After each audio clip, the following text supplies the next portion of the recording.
എല്ലാ പ്രിയപ്പെട്ടവർക്കും ക്രിസ്തുയേശുവിൻ്റെ നിസ്തുല നാമത്തിൽ സ്നേഹവന്ദനം. ഇന്നത്തെ നമ്മുടെ ധ്യാനത്തിനായി വിശുദ്ധ മത്തായി എഴുതിയ സുവിശേഷം 22-ാം അധ്യായം 44 മുതൽ 46 വരെ. മത്തായി 22-ന്റെ 44 മുതൽ 46 വരെ.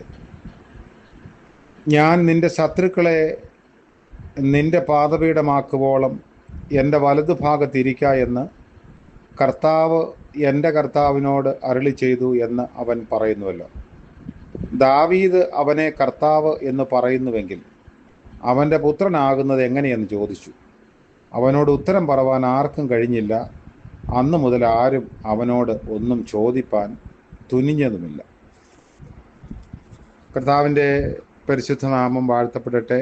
മറ്റൊരു പ്രഭാതത്തിലേക്ക് ദൈവം നമ്മളെ കൊണ്ടുവന്ന് ആക്കിയിരിക്കുന്നു.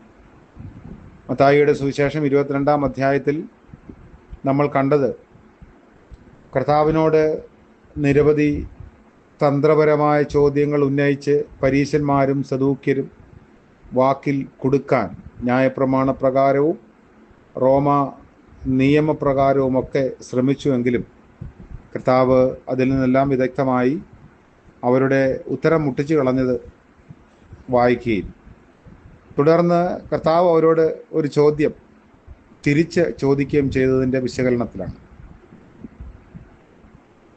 ക്രിസ്തു ആരുടെ പുത്രൻ എന്ന ചോദ്യത്തിൽ നിന്നാണ് നമ്മളിത് തുടങ്ങുന്നത്. ദാവീദിൻ്റെ പുത്രൻ എന്ന് ന്യായപ്രമാണപ്രകാരം അവർ മറുപടി പറയുന്നു, അല്ലെങ്കിൽ പ്രവചനപ്രകാരം മറുപടി പറയുന്നു. അങ്ങനെയാണെങ്കിൽ ദാവീദ് ക്രിസ്തുവിനെ കർത്താവ് എന്ന് പറഞ്ഞിരിക്കുന്നു എന്ന ഭാഗം കോട്ട് ചെയ്യുന്നു. അപ്പോൾ ദാവീദാണ് സങ്കീർത്തനത്തിൻ്റെ രചയിതാവ്. എന്നാൽ ദാവീദിനെ പോലും കൃത്യമായി അറിയാത്ത ഒരു കാര്യത്തെക്കുറിച്ച് പരിശുദ്ധാത്മാവിനാൽ പ്രചോദിതനായി അദ്ദേഹം പ്രവചിക്കുകയായിരുന്നു. ഈ വാക്യത്തിൽ കർത്താവ് എന്ന വാക്ക് സൂചിപ്പിക്കുന്നത് പിതാവായ ദൈവത്തെയാണ്. എൻ്റെ കർത്താവ് എന്ന് സൂചിപ്പിക്കുന്നത് പുത്രനായ ദൈവമാണ്. അത് മശിഹായെക്കുറിച്ചാണെന്ന് യേശു വെളിപ്പെടുത്തുന്നു. ദാവീദ് മശിഹായെ എൻ്റെ കർത്താവ് എന്ന് വിളിക്കുന്നെങ്കിൽ മശിഹ ദൈവത്തിൻ്റെ അല്ലെങ്കിൽ ദാവീദിൻ്റെ പുത്രനാകുന്നത് എങ്ങനെ? പുത്രനെ ആരെങ്കിലും കർത്താവ് എന്ന് വിളിക്കുമോ? ആവർത്തിക്കപ്പെടുന്നു, ദാവീദ് മശിഹായെ എൻ്റെ കർത്താവ് അല്ലെങ്കിൽ പുത്രനായ ദൈവം എന്ന് വിളിക്കുന്നതിനാൽ മശിഹ ദാവീദിൻ്റെ പുത്രനാകുന്നത് എങ്ങനെ എന്നതാണ് തിരിച്ച് കർത്താവ് അവരോട് ചോദിക്കുന്നത്. ദൈവം തൃത്വമാണെന്ന രഹസ്യത്തിലേക്കുള്ള ഒരു മിന്നലൊളിയായി ഈ വേദഭാഗത്തെ നമുക്ക് കാണാം. ദൈവത്തിൽ കർത്താവ് എന്നൊരാളും എൻ്റെ കർത്താവ് എന്നൊരാളും ഉണ്ടെന്നും അവർ തമ്മിൽ സംഭാഷണമുണ്ടെന്നും ഈ സങ്കീർത്തനം സൂചന നൽകുന്നു. ഇതുകൊണ്ടാണ് ആദിമസഭയിൽ ഈ തിരുവചനം ശക്തമായ സാന്നിധ്യം അറിയിക്കുന്നത്. അപ്പോസ്തല പ്രവർത്തികൾ 2-ാം അധ്യായത്തിൻ്റെ 29 മുതലുള്ള വാക്യങ്ങളിലും എബ്രായർക്ക് എഴുതിയ ലേഖനം 1-ാം അധ്യായത്തിലും കൊരിന്ത്യർക്ക് എഴുതിയ 1-ാം ലേഖനം 15-ാം അധ്യായത്തിലും ഒക്കെ നമുക്കിത് വായിക്കാം. മശിഹായുടെ ശത്രുക്കളെ മശിഹായുടെ പാദത്തിൽ കീഴിലാക്കുവോളം മശിഹ രാജാവ് പിതാവായ ദൈവത്തിൻ്റെ വലതുഭാഗത്തിരിക്കട്ടെ എന്നതാണ് സൂചന. പിന്നെ എന്തുകൊണ്ടാണ് യേശുവിനെ ദാവീദിൻ്റെ പുത്രൻ എന്ന് മത്തായി പോലും വിശേഷിപ്പിക്കുന്നത്?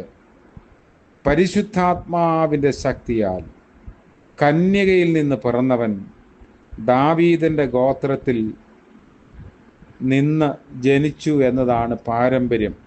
എന്നാൽ അത് പരിശുദ്ധാത്മാവിൽ ജനിച്ചത് ആയതുകൊണ്ട് ദൈവത്തിൻ്റെ പുത്രനെന്നും ദൈവത്തിൻ്റെ ആളത്വമെന്നും നമ്മൾ പഠിക്കുന്നു.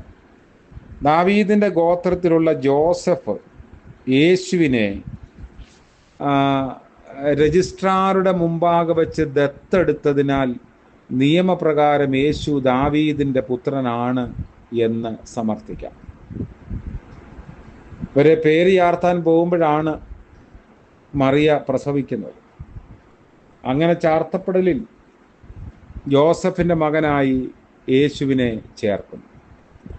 ജന്മം കൊണ്ട് യേശു ദാവീദിൻ്റെ പുത്രനല്ല, ദൈവപുത്രനാണ്. നിയമത്തിന് മുൻപിൽ യേശു ദാവീദിന്റെ പുത്രനാണ്. അവനോട് ഉത്തരമായി ഒരു വാക്ക് പോലും പറയാൻ ആർക്കും കഴിഞ്ഞില്ല എന്ന് രേഖപ്പെടുത്തുന്നു.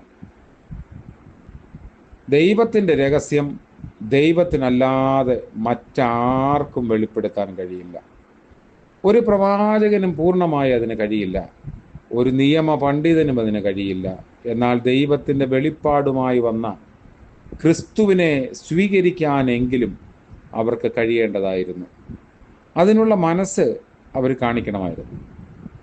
പഴയ നിയമത്തിലെ ഒരു തിരുവചന ഭാഗം പോലും വ്യാഖ്യാനിക്കാൻ കഴിവില്ലാത്തവരാണ് പരീശന്മാരെന്ന് തെളിയിക്കാനാണ് യേശു ശ്രമിക്കുന്നത്.